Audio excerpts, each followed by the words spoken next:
Hola a todos, soy Seiki y os doy la bienvenida a este repaso de las numerosas adaptaciones del clásico Shadow of the Beast.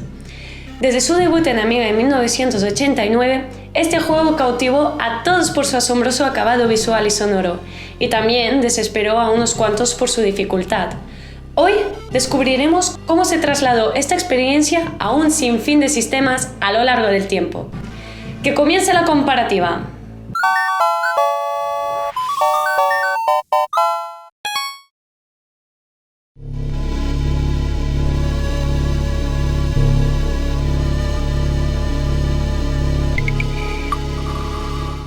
Shadow of the Beast es un juego de acción y aventura que se lanzó en 1989 para el ordenador Amiga.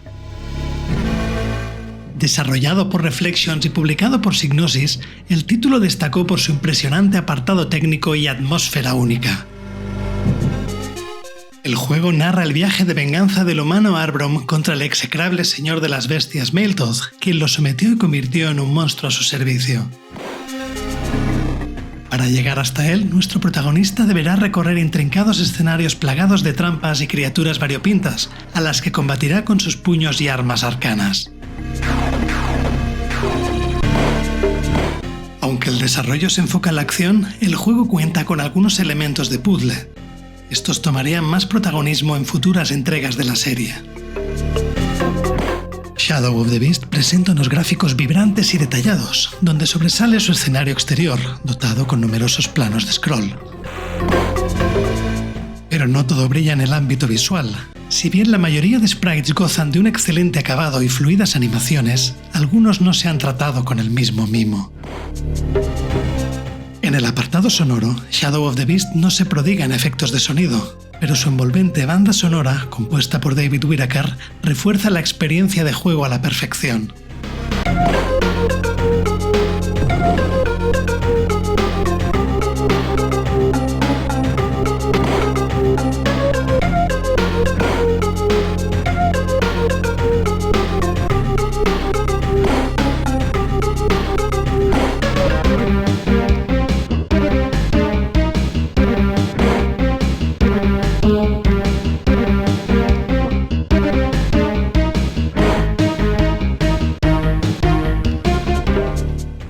El principal punto negativo de Shadow of the Beast es su jugabilidad, lastrada por unos controles algo toscos y una excesiva dificultad. El juego exige un timing casi perfecto para golpear a las huestes de Meltoth, que se desplazan a toda velocidad por la pantalla o surgen súbitamente del suelo. Sea como sea, el título de Reflections se ha convertido en un clásico que trascendió su plataforma original y se adaptó a multitud de sistemas.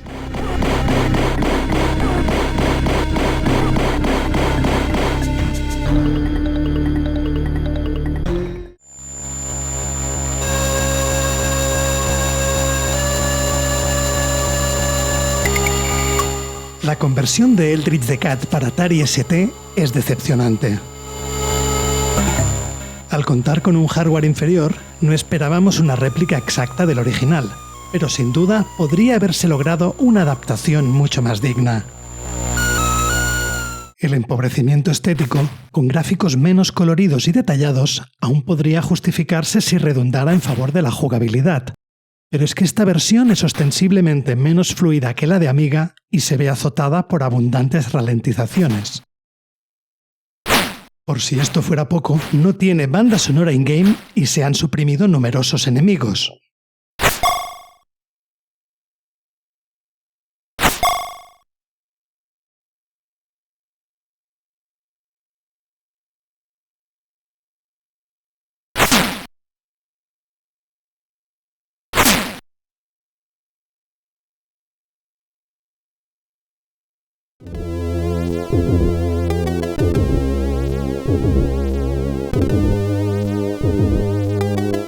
DMA Design fue la encargada de realizar esta decente conversión para Commodore 64 de Shadow of the Beast.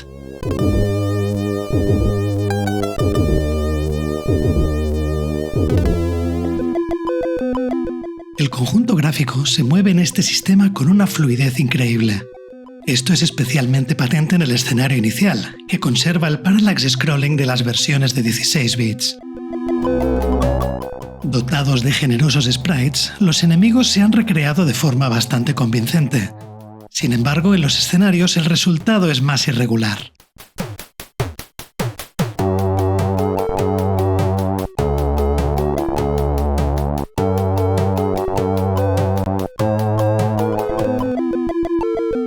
El chip de sonido SID ameniza la acción con una fidedigna adaptación de la banda sonora original. Eso sí, tienes que conformarte con escuchar la música o los efectos de sonido por separado.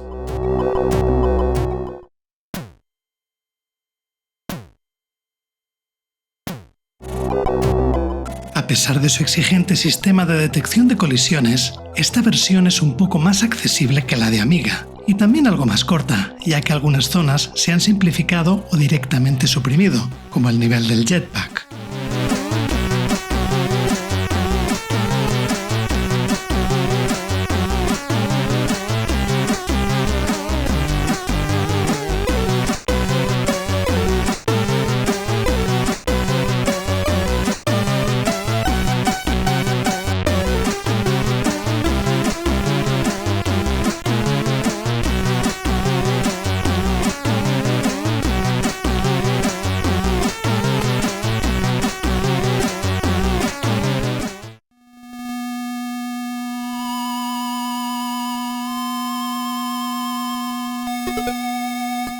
Gremlin Graphics logró trasladar acertadamente la esencia de la obra de Reflections en esta versión para el microordenador ZX Spectrum.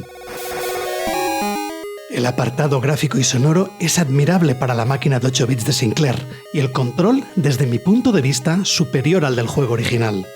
Por ejemplo, aquí resulta mucho más sencillo darse la vuelta y golpear. A pesar de ello, la dificultad sigue siendo muy elevada. La abrupta aparición de enemigos cerca del personaje es más acusada que en el original, y además, por culpa de los gráficos monocromos, estos se confunden a menudo con el fondo.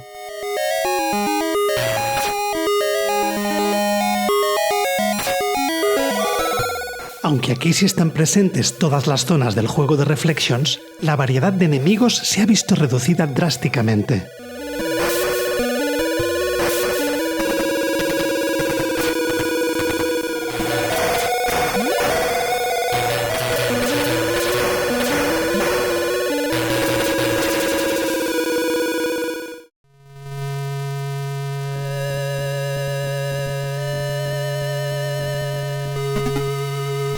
Como era bastante habitual, Amstrad CPC recibió un port directo de la versión de Spectrum. Aquí el juego se mueve un poco más lento que en el sistema de referencia, pero en contrapartida, los gráficos son un poco más coloridos.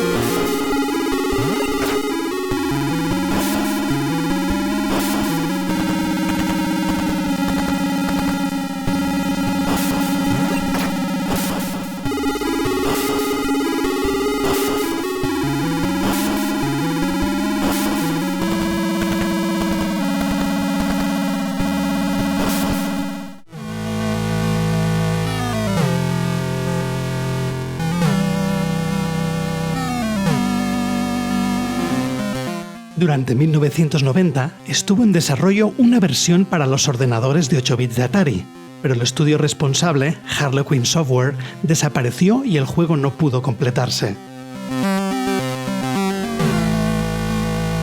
Todo lo que queda de este prometedor proyecto es el escenario exterior, donde encontramos los característicos ojos animados, y un esbozo de las localizaciones subterráneas.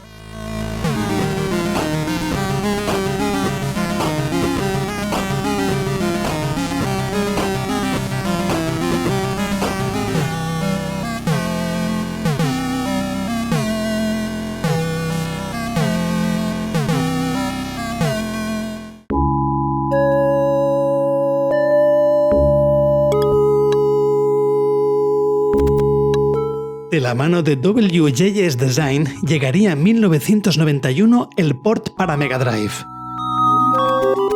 A pesar de tratarse de una buena adaptación, palidece en casi todos los apartados si la comparamos con el juego de Amiga.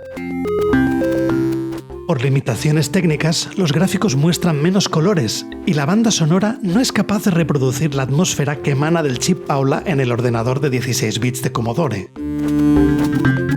Pero la versión de la consola de Sega no es solo inferior en calidad, sino también en cantidad. Hay menos variedad de enemigos, menos detalles gráficos en los escenarios y también menos pistas de audio. Por suerte, la dificultad también ha disminuido algo, al menos si tomamos como referencia la versión PAL mostrada en este vídeo.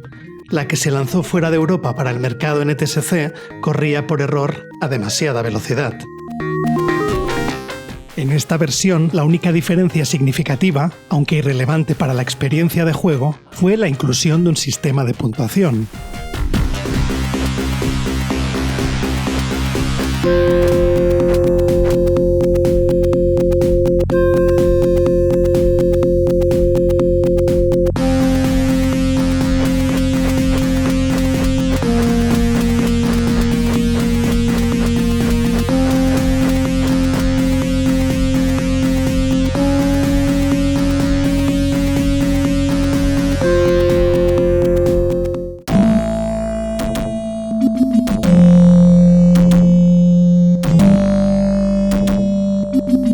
La editora JVC encargaría al equipo de desarrollo numerosas modificaciones para la distribución del juego en Japón. Estas incluyeron un rediseño del personaje principal y cambios en la apariencia de muchos enemigos, otorgándoles un aspecto más terrorífico.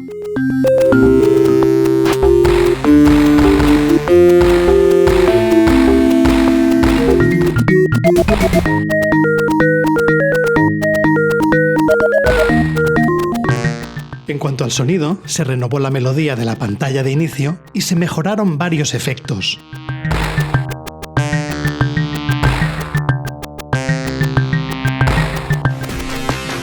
Además de resolver problemas de optimización para el sistema NTSC, se introdujeron ajustes en la jugabilidad, como la posibilidad de encadenar varios golpes sin recibir daño.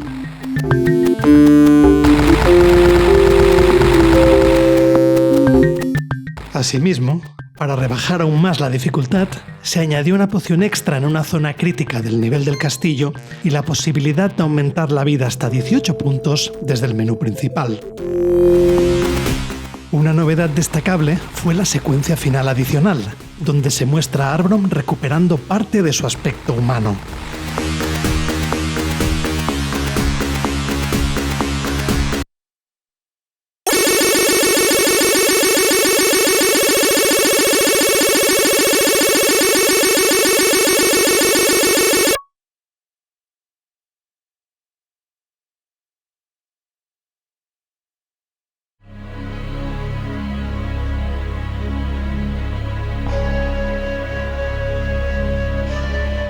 La mayor capacidad del ordenador japonés permitió a The Creative Assembly una mejora técnica del juego en todos los apartados.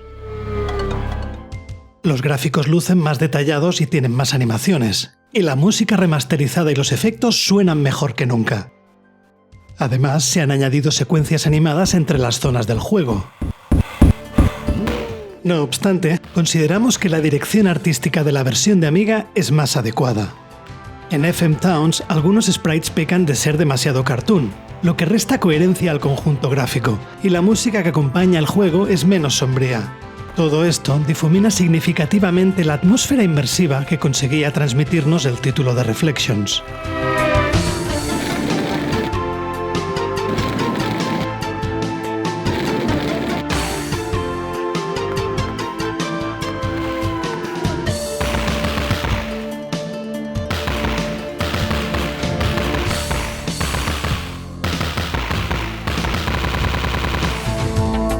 En la parte de la jugabilidad, aquí también es posible concatenar más golpes consecutivos, y la vida se ha visto incrementada hasta 24 puntos. Sin embargo, la dificultad sigue siendo excesiva e injusta.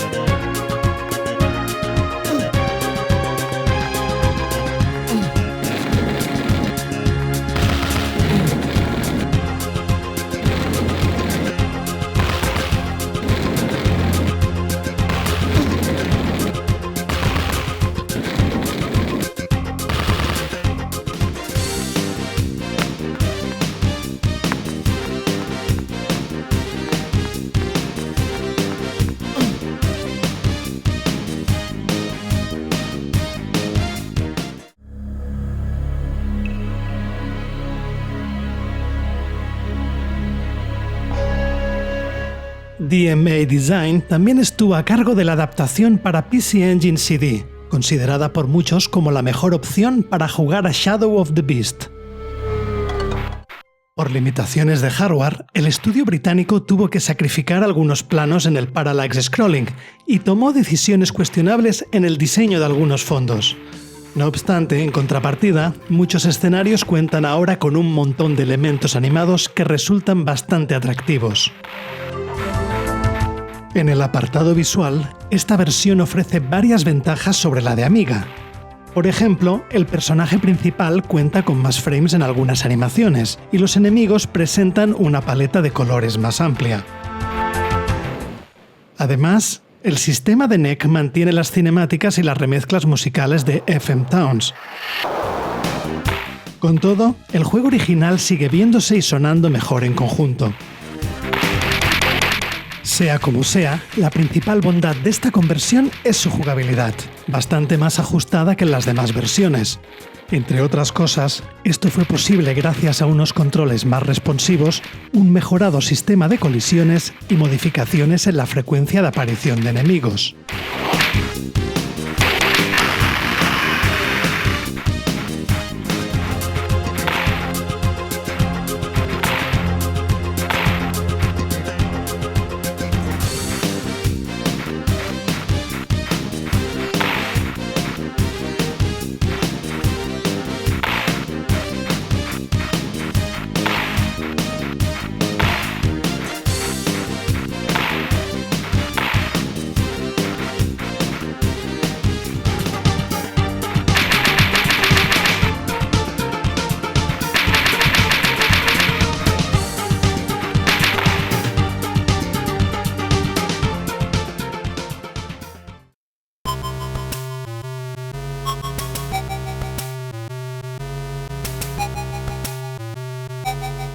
Digital Developments realizó una conversión notable, aunque con ciertas libertades creativas, para Atari Lynx.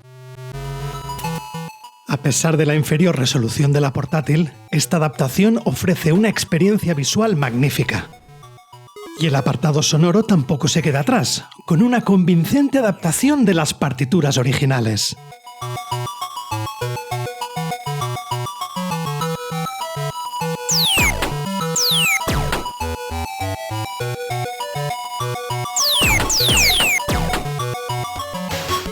La desarrolladora modificó significativamente el diseño de los niveles, añadiendo algunas secciones de plataformas y numerosos puzzles adicionales.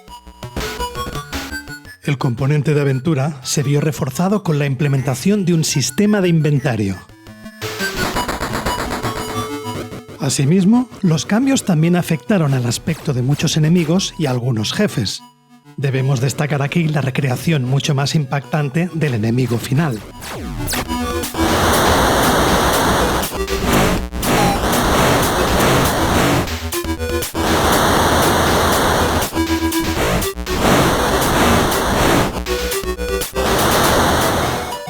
La jugabilidad mejoró sustancialmente respecto a Amiga, gracias a una detección de colisiones más precisa e importantes ajustes en la dificultad.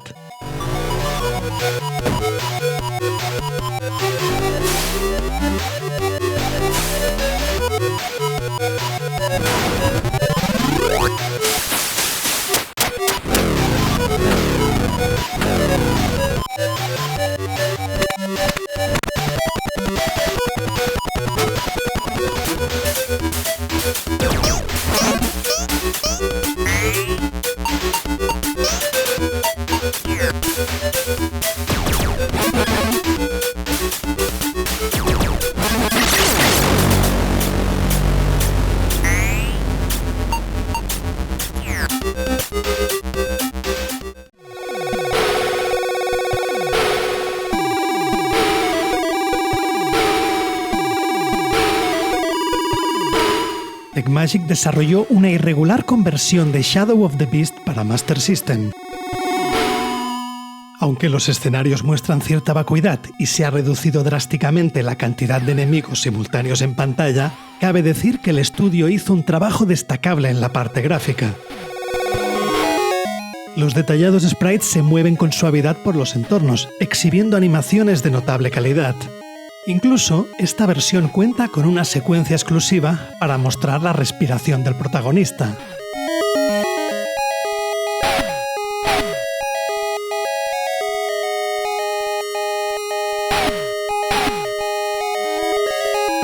Poco más se le puede pedir a esta versión a nivel técnico, pero falla en un aspecto crucial: la jugabilidad. Es cierto que se han añadido algunas novedades interesantes, como nuevas pociones con poderes, un inventario y vidas adicionales, pero la caprichosa detección de colisiones, los numerosos bugs y los controles poco responsivos impactan negativamente la experiencia de juego.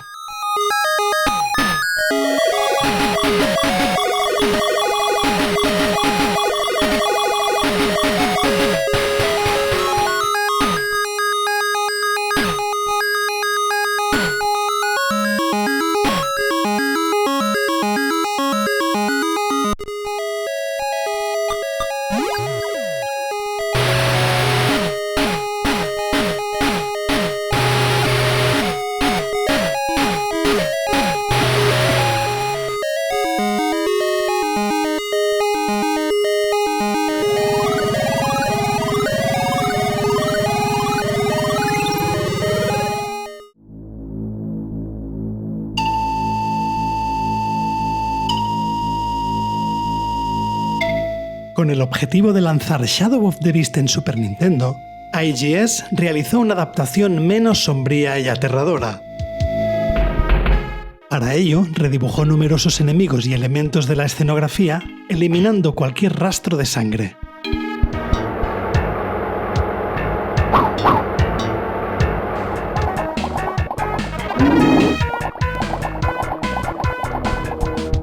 A pesar de sus esfuerzos, parece que no recibió la aprobación de Nintendo y el juego fue finalmente cancelado.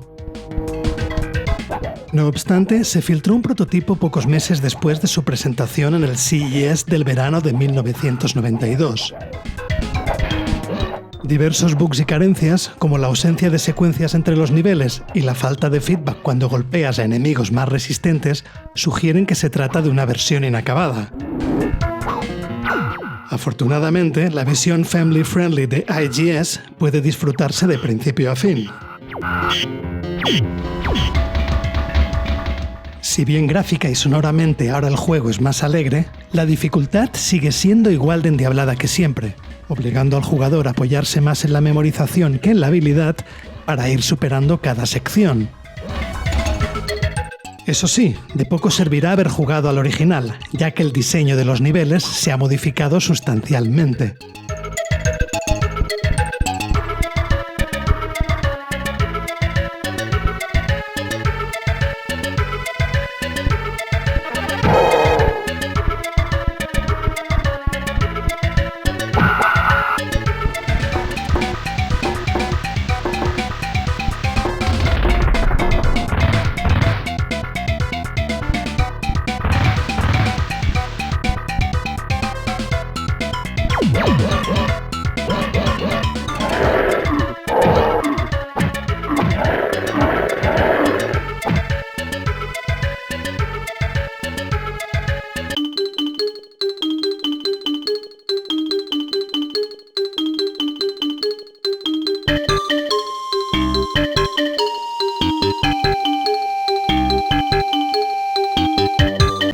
Y así concluimos nuestro recorrido por las diversas adaptaciones de Shadow of the Beast. Antes de despedirme, dime en los comentarios cuál ha sido tu versión favorita. En mi caso, si tuviera que elegir solo una, creo que me quedo con la de PC Engine CD. Y recuerda, si te gustó el vídeo no dudes en darle like y suscribirte para más contenido como este. ¡Hasta la próxima!